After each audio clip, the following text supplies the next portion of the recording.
नमस्कार। आकाशवाणी से प्रस्तुत है समाचार प्रभात।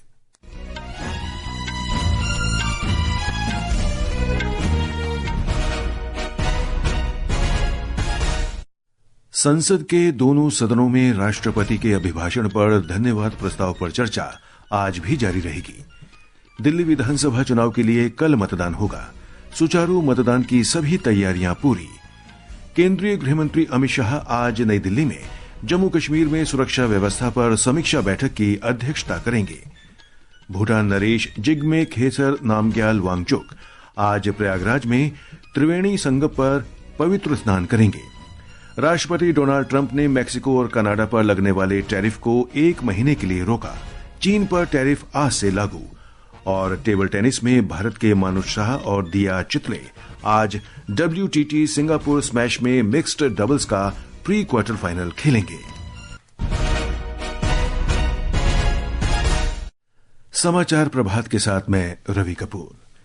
संसद के दोनों सदनों में राष्ट्रपति के अभिभाषण पर धन्यवाद प्रस्ताव पर चर्चा आज भी जारी रहेगी।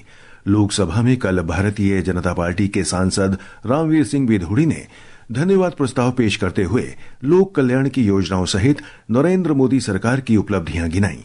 उन्होंने दिल्ली में आम आदमी पार्टी के नेतृत्व वाली सरकार पर दिल्ली में आयुष्मान भारत और प्रधानमंत्री आवास योजना जैसी केंद्र सरकार की योजनाओं को लागू करने में कथित रूप से विफल रहने पर निशाना साधा।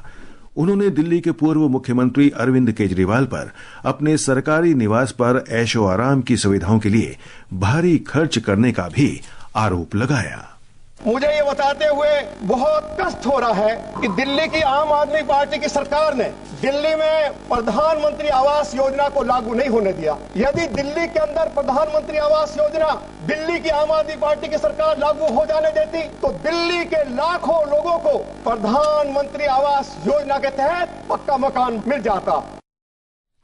नेता विपक्ष और कांग्रेस के सांसद राहुल गांधी ने राष्ट्रपति के संबोधन की आलोचना करते हुए कहा कि ये पिछले वर्षों का दोहराव था और इसमें केवल सरकार की उपलब्धियों का पुलिंदा पेश किया गया। राहुल गांधी ने बेरोजगारी के मुद्दे पर चिंता व्यक्त करते हुए इस बात पर जोर दिया कि देश का भविष्य युवाओं के हाथों में है। उन्होंने सकल घरेलू उत्पाद में विनिर्माण क्षेत्र की साझेदारी घटने पर भी सवाल उठाया। राहुल गांधी ने कहा कि सरकार की प्रमुख मेक इन इंडिया पहल सैद्धांतिक तौर पर अच्छा कदम है, लेकिन इसे सफलतापूर्वक लागू नहीं किया जा सका है। The Prime Minister proposed the Make in India program. I think a good idea. We saw the statues, we saw the functions, we saw the so-called investment. I could say that the Prime Minister tried, and I think conceptually Make in India was a good idea, but it's pretty clear that he failed. Bharatiya Janata party के सांसद रविशंकर प्रसाद ने आरोप लगाया कि जब भी महाकुंभ का उल्लेख होता है तो कांग्रेस खुश नहीं होती। उन्होंने कांग्रेस पर आरोप लगाया कि वो मानती है कि देश चलाने का अधिकार केवल उसी को है। कुंभ में महान आयोजन चल रहा है। राष्ट्रपति जी ने उसकी भी चर्चा की है, दुख भी प्रकट किया। जो लोग एक हादसा हुआ उसकी भी जांच चल रही है और उस जांच पे भी षड्यंत्र की बू आ रही है। जब पूरा जांच सामने आएगी तो वो हादसा किसने करवाया उनको शर्म से झुकना पड़ेगा। कुंभ का नाम सुनते और सनातन का नाम सुनते उनको परेशानी क्यों हो जाती है। और एक बात मैं साफ साफ करना चाहता हूँ, सनातन का अपमान नहीं सहेगा हिंदुस्तान। अन्य सांसदों ने भी चर्चा के दौरान अपनी बात रखी। समाजवादी पार्टी के नरेश चंद्र उत्तम पटेल ने राष्ट्रपति के अभिभाषण में न्यूनतम समर्थन मूल्य MSP गारंटी का उल्लेख न होने की बात कही। तृणमूल कांग्रेस की डॉक्टर काकोली घोष दस्तीदार ने आरोप लगाया कि राष्ट्रपति के अभिभाषण में खाद्य महंगाई और कृषि ऋण को माफ करने की कोई बात नहीं की गई। शिवसेना UBT के अरविंद गणपत सावंत ने किसानों को लाभ पहुंचाने वाली योजना का उल्लेख किया, लेकिन उन्होंने शिक्षा प्रणाली में असमानताओं के बारे में चिंता जताई। चर्चा में कई अन्य सांसदों ने भी भाग लिया। दिल्ली में कल 70 सदस्यों वाली विधानसभा के चुनाव को सुचारू रूप से संपन्न कराने के लिए सभी प्रबंध किए जा रहे हैं। मतदान कल सुबह 7 बजे से शाम 6 बजे तक होगा। एक रिपोर्ट। दिल्ली निर्वाचन कार्यालय ने दिल्ली विधानसभा चुनाव के लिए 1,80,000 से अधिक कर्मियों को तैनात किया है। चुनाव के दौरान प्रलोभनों पर सख्त रोक लगाते हुए 220 करोड़ रुपए से अधिक की नकदी, शराब, मादक पदार्थ और कीमती धातुओं को जब्त किया गया है। इनमें 88 करोड़ रुपए के मादक पदार्थ और 81 करोड़ रुपए से अधिक की कीमती धातुएं शामिल हैं। यह 2020 के दिल्ली विधानसभा चुनाव की तुलना में लगभग 4 गुना अधिक है। आदर्श आचार संहिता लागू होने के बाद से सी विजिल ऐप के माध्यम से 7,499 शिकायतें प्राप्त हुई हैं। इनमें से केवल 32 मामले ही प्रक्रियाधीन हैं और बाकी का सफलतापूर्वक समाधान कर दिया गया है। सुपर्णा सैकिया के साथ अक्षित वैद्यान, आकाशवाणी समाचार, दिल्ली। दिल्ली में विधानसभा चुनाव के लिए मतदान और मतगणना के दिन दिल्ली मेट्रो की सेवाएं सभी लाइनों पर प्रातः 4 बजे से शुरू हो जाएंगी। सभी लाइनों पर सुबह 6 बजे तक ट्रेनें 30 मिनट के अंतराल पर मिलेंगी। चुनाव आयोग ने दिल्ली विधानसभा चुनाव के लिए मतदान के दिन सुबह 7 बजे से शाम 6:30 बजे तक एग्जिट पोल पर प्रतिबंध लगा दिया है। ये समाचार हमारी वेबसाइट www.newsonair.gov.in और हमारे news on AIR mobile app पर भी उपलब्ध हैं। केंद्रीय गृहमंत्री अमित शाह आज नई दिल्ली में जम्मू कश्मीर में सुरक्षा व्यवस्था पर समीक्षा बैठक की अध्यक्षता करेंगे। बैठक में अन्य वरिष्ठ अधिकारियों सहित जम्मू कश्मीर के उपराज्यपाल मनोज सिन्हा, गृह सचिव गोविंद मोहन और खुफिया ब्यूरो तथा रॉ जैसी एजेंसियों के प्रमुख भी भाग लेंगे। रेल मंत्री अश्विनी वैष्णव ने कहा है कि कश्मीर के लिए ट्रेनों का वाणिज्यिक परिचालन जल्द शुरू किया जाएगा। उन्होंने बताया कि जम्मू और कश्मीर में सभी रेल पटरियों का विद्युतीकरण कर दिया गया है।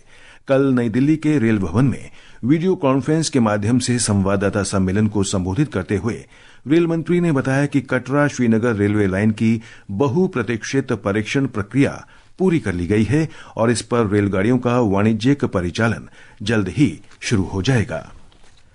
भारतीय पुलिस सेवा के हरियाणा कैडर के अधिकारी शशांक आनंद को जम्मू फ्रंटियर के लिए सीमा सुरक्षा बल का नया महानिरीक्षक नियुक्त किया गया है।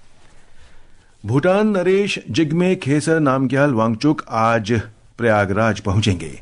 वे त्रिवेणी संगम पर पवित्र डुबकी लगाएंगे। हमारे संवाददाता ने बताया है कि भूटान नरेश कल उत्तर प्रदेश की राजधानी लखनऊ पहुंचे।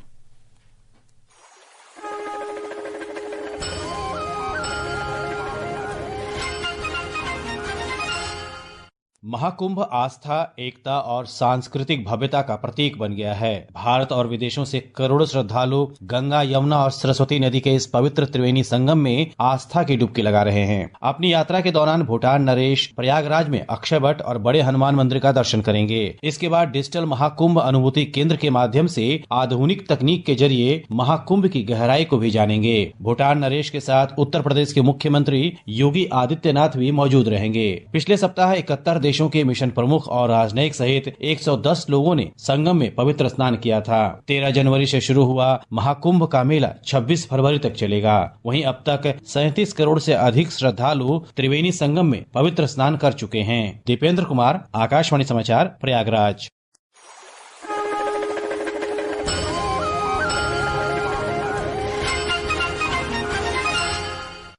कनाडा और मेक्सिको के साथ सीमा सुरक्षा को मजबूत करने पर सहमति बनने के बाद अमेरिकी राष्ट्रपति डोनाल्ड ट्रंप ने दोनों देशों पर लगने वाले टैरिफ को 1 महीने के लिए रोक दिया है। हालांकि चीन पर लगने वाले टैरिफ आज से लागू होंगे। कनाडा के प्रधानमंत्री जस्टिन ट्रूडो ने सोशल मीडिया पर कहा कि ट्रंप से बातचीत के दौरान उन्होंने सीमा सुरक्षा पर अतिरिक्त सहयोग का वादा किया है। ट्रूडो ने कहा कि कनाडा 1 अरब 30 करोड़ अमेरिकी डॉलर की सीमा सुरक्षा योजना को लागू कर रहा है। इस योजना का उद्देश्य नए हेलीकॉप्टर, तकनीक और सैनिकों के साथ सीमा को मजबूत करना और अमेरिका के साथ बेहतर समन्वय स्थापित करना है। श्रीलंका आज अपना 77वां राष्ट्रीय दिवस मना रहा है। हमारे संवाददाता ने बताया है कि आधिकारिक समारोह कोलंबो के स्वतंत्रता चौक पर मनाया जाएगा।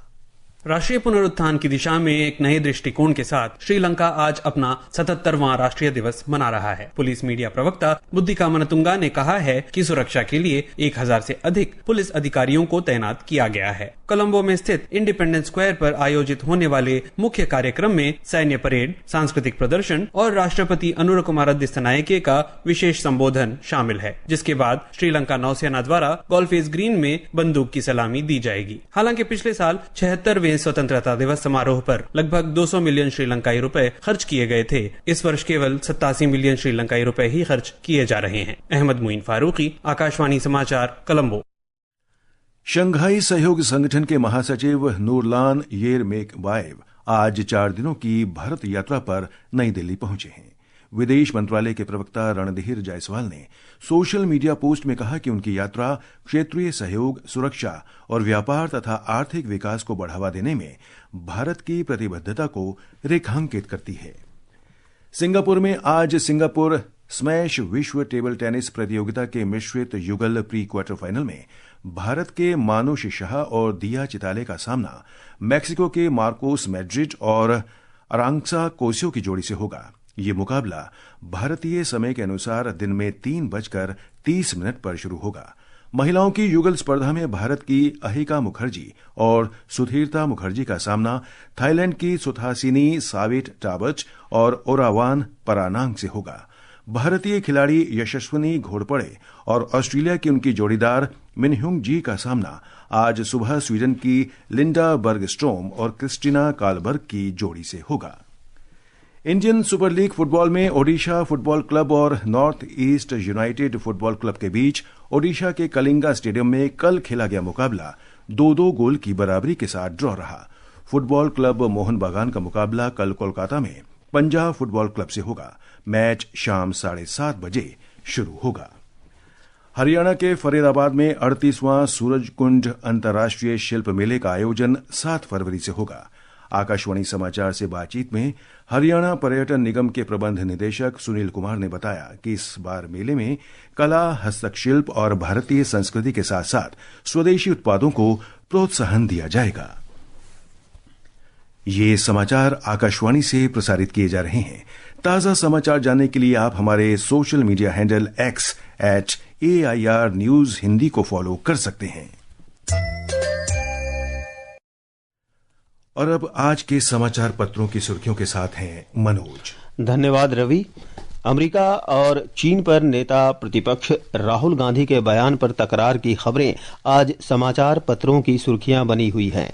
हरी भूमि का शीर्षक है, राहुल गांधी के बयान पर जयशंकर का कड़ा पलटवार, दुनिया में धूमिल हुई भारत की छवि। इस खबर पर वीर अर्जुन का शीर्षक है, संसद में राहुल पर भड़के किरेन रिजिजू, कहा नेता प्रतिपक्ष का अमेरिका को लेकर दिया गया बयान तथ्यहीन। जबकि राष्ट्रपति पर विवादित टिप्पणी मामले में नवभारत टाइम्स और लोक सत्य का शीर्षक है, सोनिया और पप्पू यादव के खिलाफ विशेषाधिकार हनन का नोटिस। दिल्ली में चुनावी प्रचार थमने को लेकर भी समाचार पत्रों के प्रथम पृष्ठ सुर्खियों से भरे पड़े हैं। दैनिक भास्कर का शीर्षक है, प्रचार थमा, अंतिम दिन पार्टियों ने पूरी ताकत झोंकी, मतदान कल। जबकि हिंदुस्तान की सुर्खी है, प्रचार के अंतिम दिन भाजपा की 25, आप की 12 और कांग्रेस की 10 रैलियां और रोड शो। अब तक 35 करोड़ शीर्षक से राष्ट्रीय सहारा ने लिखा है, सरकार को महाकुंभ संपन्न होने तक श्रद्धालुओं की संख्या 50 करोड़ पार होने की उम्मीद। अंत में मुख्य समाचार एक बार फिर। संसद के दोनों सदनों में राष्ट्रपति के अभिभाषण पर धन्यवाद प्रस्ताव पर चर्चा आज भी जारी रहेगी। दिल्ली विधानसभा चुनाव के लिए कल मतदान होगा। सुचारू मतदान की सभी तैयारियां पूरी। केंद्रीय गृह मंत्री अमित शाह आज नई दिल्ली में जम्मू कश्मीर में सुरक्षा व्यवस्था पर समीक्षा बैठक की अध्यक्षता करेंगे।